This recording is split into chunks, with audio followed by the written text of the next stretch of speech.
Hello, welcome to the next part. I got a lot of gems from Agartha. There is a reason for this. There was a message from Vanheim saying hello. I didn't continue conversing with him in-game, but I just sort of agreed with what he was saying, that he should attack the bats, and that I should not. I found a magic site here, a mud field. Look at all these sites in this province. And yet well, it's a lizard shaman province, I suppose. No other magic sites. Found, some number of blood slaves. Unfortunately, did not win underwater. Not really super unexpected here. Yeah, I mean, poor unprotected Ictiads, not going to do the job. There was a battle in Abyssia. Got some hellspawn against the army that's still left over. Yes, I don't really know what Abyssia was thinking was going to happen there. Shockingly, he did actually kill 7 Moon Warriors. I guess it was in a explosion? Suicide bombing? This is Zabalba. He's got Swarm, Ray Skeletons. Fighting these Frost Fiends. I mean, Frost Fiends are pretty strong. But so are bugs. Wow. Yeah, Swarm's a good spell. Didn't lose a single unit. Oh, that's a shame. In Pythian? Well, at least the temple's still there. Didn't destroy the temple. Found some gems. Demons have manifested here. Yeah, my Dwarven Smith was able to escape over here, so I didn't lose this guy, which is nice. But you know, it's a number of Frost Fiends to deal with. I got a Thorn Staff. Found 37 gold. Yeah, that happened. Killed a Mictlan scout. One of my scouts got killed, another one of my scouts got killed. This guy left. That's fine, I didn't really need him anymore. So as of this turn, the NAP with Mictlan is over. I believe I postulated last turn that I ended the NAP on that turn, and that is correct. I did do that.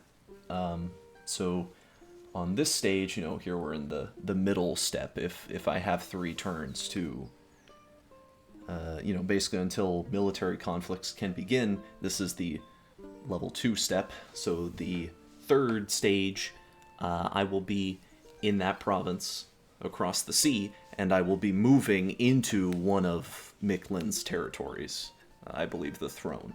And so when the battle, basically war will begin with several battles happening in Mictlan's territory.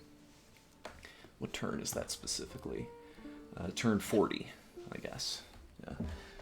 So turn 39, I will be across the sea, and turn 40, the battles will begin. And you can see I'm moving a pretty substantial army here. Lots of human troops, mostly a lot of these two-handed individuals, but also a number of elves. Not properly scripted yet, because just not doing it yet. I have this woman scripted to cast Foul Vapors, because I believe I can absorb the Foul Vapor damage with my Bless. Now, of course, that said, you know, those human troops, these guys, they're not resistant to poison. So if I just casted Foul Vapors, I'd probably be wiping my own army. But, of course, I realize this, and so I have plans to split them up, move them around. But I'm not going to be casting Foul Vapors if I can't get these guys some poison protection. I do believe I have Poison Ward. Yeah, I do. Yeah, you can't have Foul Vapors without Poison Ward. So, planning on casting this spell a couple times. Should hit. I mean, 15 area of effect's pretty big, so should be able to hit 2 giant clumps of units and protect them, and then cast Foul Vapors to win the battle. Otherwise, sneaking around with these elves to continue, you know, basically making sure I've got an elf in every single province. I need to send one. So I need to send a guy here to 246. What is this guy doing? He's preaching. Why am I moving him here? Seems like a mistake. I should be moving him like down here to take this province. And then this guy should be going this way. Makes more sense. And then I can sneak you into here. And that is almost every province. Yeah, I need to, it's kind of irritating. Well, if I did it like so, I guess really at this point I'm just thinking, is it even possible to hit every province?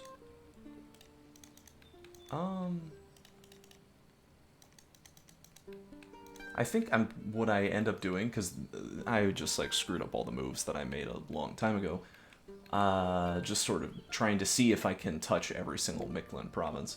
I think what I did is I took one of these elves that I moved over here, and I just moved him to like, I don't know, here, 248 or something. We'll see. It doesn't really matter. I mean, the specific details don't matter that much. The important thing is like the elf armies over here that have a lot of sacred units in them and powerful mages are going to be attacking the provinces that are more dangerous, like the fort provinces. Like this guy, you know, he's got a ton of gem items on him, so he's attacking this province. Solo. Well, okay, not solo, with actually a lot of backup. Still, I mean, he could probably kill the province defense by himself. Maybe even just a Vine Shield and a Frost Brand, he could do it. Doesn't even need the armor, the reinvigoration. But anyway, it'd be good to have. I'm blood hunting down here, researching over here, site searching, researching, moving this dwarf around to site search everywhere. I'll, like, swiftly click on all these provinces so you can see all the site searching that I'm doing everywhere. Continuing to forge items, bottles, lanterns, owl quills. Probably should stop the owl quill production at this point. I mean, it's nice to have an item that increases your research, but for 5 air gems, even for 3 air gems, it's kind of... well, what's the point? You know, I can just make this thing. Useless fire gems can be converted to a more useful thing. Oops. These are the items I have in my bank currently. Not very special. These 3 down here are probably the most exciting, giving me Earth Magic, and Astral Magic, probably for my Pretender. Oh yeah, so this is a pretty exciting turn. So with my Skull of Fire, boosts his Fire Magic once, so he's at 4. Wearing this robe, his Water Magic is boost 1, so his Water's at 4, meaning that he can forge... is it a 2-handed item? Yeah, it is. So there's 2 different types of staves, I suppose, of Elemental Mastery. You have the Air 4, Earth 4 one, and then the Water 4, Fire 4 one. This one I think is way easier to accomplish because Fire and Water boosters are, or at least Water boosters are pretty easy. I guess Earth boosters are also somewhat easy to acquire, but air boosters are crazy expensive and super hard to produce, and the fire boosters are, well, I mean, anyway, I guess they're middling difficulty.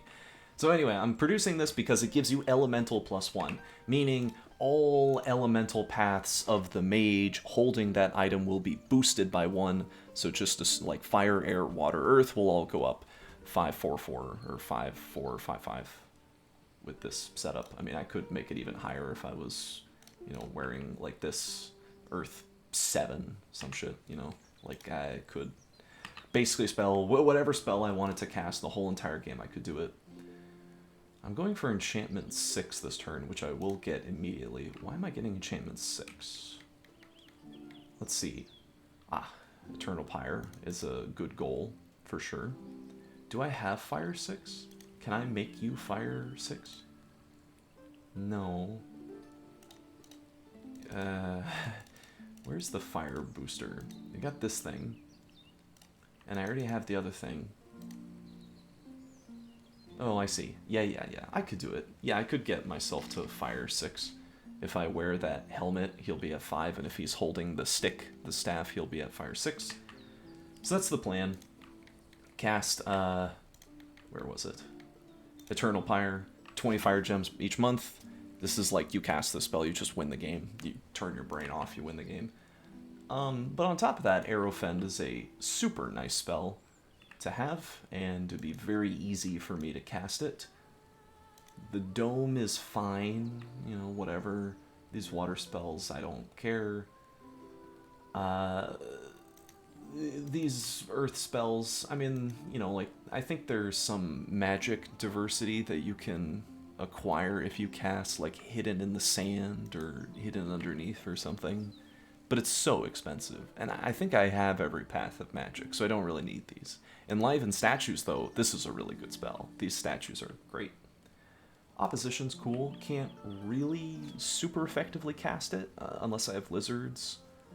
Dome, probably never going to use. Never. I don't think I cast Reanimate Archers. Rigor Mortis is a powerful nuke spell. It's just a little dangerous. Relief is super powerful. Force Dome, I mean, Nature 5, that's kind of difficult. Anyway, that's the justification for Enchantment 6. Pretty good stuff. And Blood Magic 7, because of all the stuff that I've talked about before. Archdevils, Vampires, this guy, Leech. You know, there's a lot of powerful spells there. And I'm continuing to Blood Hunt to raise my Blood Slave income. This is my current gem income as of this turn. Making a Frostbrand and another Water Bracelet. Interesting. Why am I making another one? I guess because I had to give her this Water Bracelet. Why? Why did I give her that? Oh, to cast Water Elemental? Yeah, I mean, that's not like a horrible idea. Casting Water Elemental's always pretty good. Probably just casting Moss Body would be better though. Yeah, probably just casting Moss Body. Is Moss Body a Nature 1? Yes, it's a Nature 1, Water 1. So really, I should probably be spamming out these. If I could go back in time, I would be recruiting more of these Jade Sorceresses, maybe like 5 or 6 more, and just like move them around with my big army, and have them do nothing except cast Moss Body, because it's a really nice protection spell for the Nature Water Crosspath. Man, and they're poison resistant? What a good unit. Mage, I suppose. Okay, that's the end of this video.